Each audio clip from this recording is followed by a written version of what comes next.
Hello, BookTube. Well, Monday begins, the onslaught of mail. I thought we'd go through a little mail together. I've got a bunch of other videos I want to do, but I can't open mail without you now, can I? So we'll go through this. Not many packages, and it ends in a box. We'll see what we have here. Oh my, fantastic. Okay, this is the finished copy. Comes out in early April. Translated early April. This is April 3rd. Translated for those of you not in Boston, that is 3 blizzards from now. This is To the Promised Land by Michael Honey. And the subtitle is Martin Luther King and the Fight for Economic Justice. One of a small spate of Martin Luther King books that have appeared so far in 2018, almost all of which have been great. So that's fantastic. This is 50 years ago, a single bullet robbed us of one of the most eloquent voices for human rights and justice. This book goes beyond the iconic view of Martin Luther King as an advocate of racial harmony to explore his profound commitment to the poor and working class and his call for nonviolent resistance to all forms of oppression, including the economic injustice that takes necessities from the masses to give luxuries to the classes. And the economic aspect of Martin Luther King isn't as thoroughly studied in popular histories as other aspects, so that'll be fun. And I had the advanced copy, and I sent it out to somebody who assured me that they wanted to review it. And of course, I never heard from them again. so I'm glad to have a copy. What's this next one? Oh, it's 2 books. Oh, great, fantastic. Okay, I requested this. This is by the great Victoria Glendinning. Only it's not a biography in this case. It's a novel. I really wish that the designer hadn't put a novel as a bag underneath this woman's eye. But it's The Butcher's Daughter, and it's a Tudor-era historical novel. In 1535 England, England is hardly a wellspring of gender equality. It is a grim and oppressive age where women, even the privileged few who can read or write, have little independence. In The Butcher's Daughter, it is this milieu that it mandates Agnes Pepin, daughter of a simple country butcher, to leave her family home in disgrace and live out her days cloistered behind the walls of Shaftesbury Abbey. Sorry, should be looking at this, shouldn't you? But with her great intellect, she becomes the assistant to the abbess, and as a result, integrates herself into the unstable royal landscape of King Henry VIII. As Agnes grapples with the complex rules and hierarchies of her new life, King Henry VIII has proclaimed himself the new head of the church. Religious houses are being formally subjugated and monasteries dissolved, and the great abbey is no exception to the purge. The cosseted world in which Agnes has carved out for herself a sliver of liberty is shattered. That sounds really good. That's the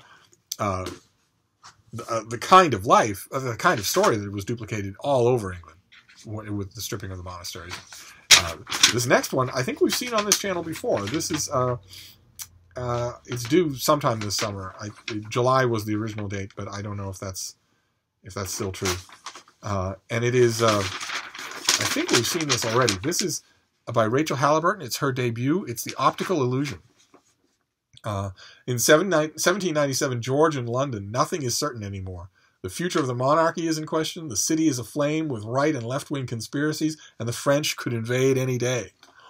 Against this febrile atmosphere, the exquisite debut novel by Rachel Halliburton brings to life the true scandal of Anglo-American painter Benjamin West and Titian's secret Venetian techniques that shook the British art world at the twilight of the 18th century.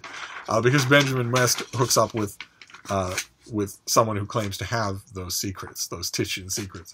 And I haven't read it yet. I have another copy of this advanced copy, and I'm looking forward to it because I think it's going to get talked about, which is nice. Then we'll move on. We've got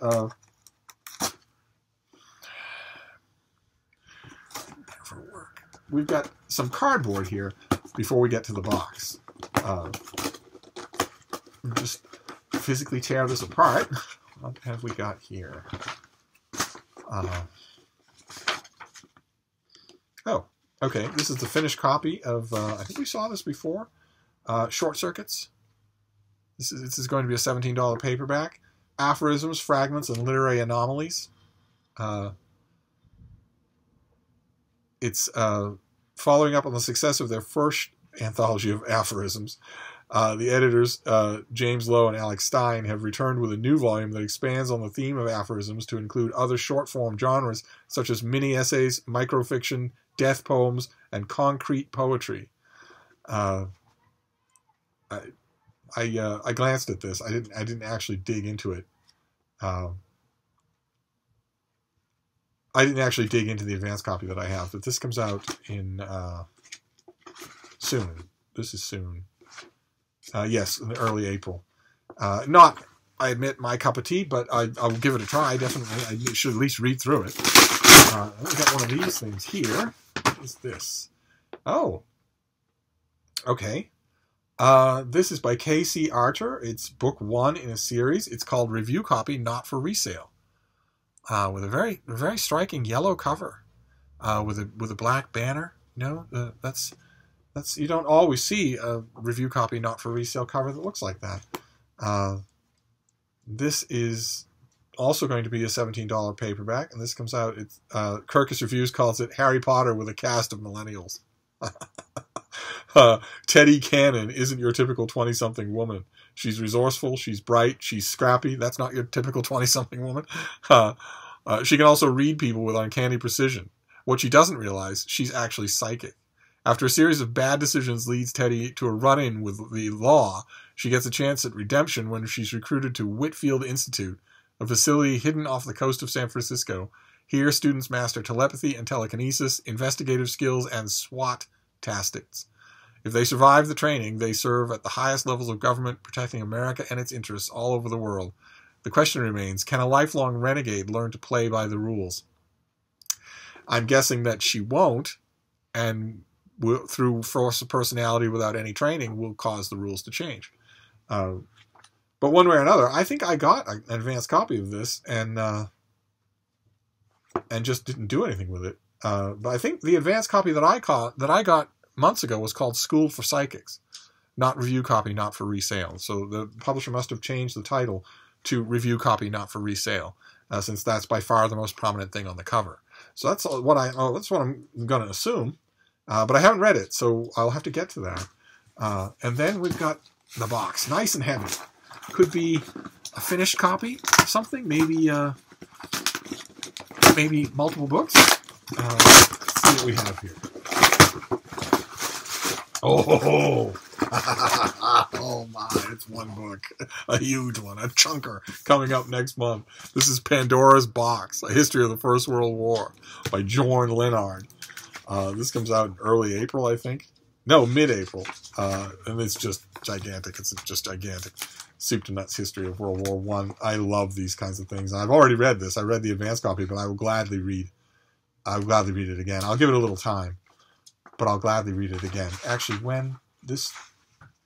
what I might do, the original one came out, the German version came out in 2014. What I might do is see if maybe the publicist can get me a copy of the German version, or maybe I'll just buy one on my own, and maybe I'll do that as my reread. But this is just, he's professor of European history at the University of Freiburg, and this is I read through the advanced copy of this English language translation, and I loved it. I just loved it. So this will be a lot of fun to reread. I won't do it right away. I'll wait a while. But great. Okay, fantastic. Okay, so that was one book in a big heavy box. So we have Pandora's Box. Look at the size of that thing. Then we have a review copy, Not for Resale. First book in a series. Then Short Circuits, a paperback collection of aphorisms. Then Optical Illusion, a debut historical novel. Then The Butcher's Crossing, another debut historical novel, but by a very active and well-respected biographer. Which is just a foray into fiction.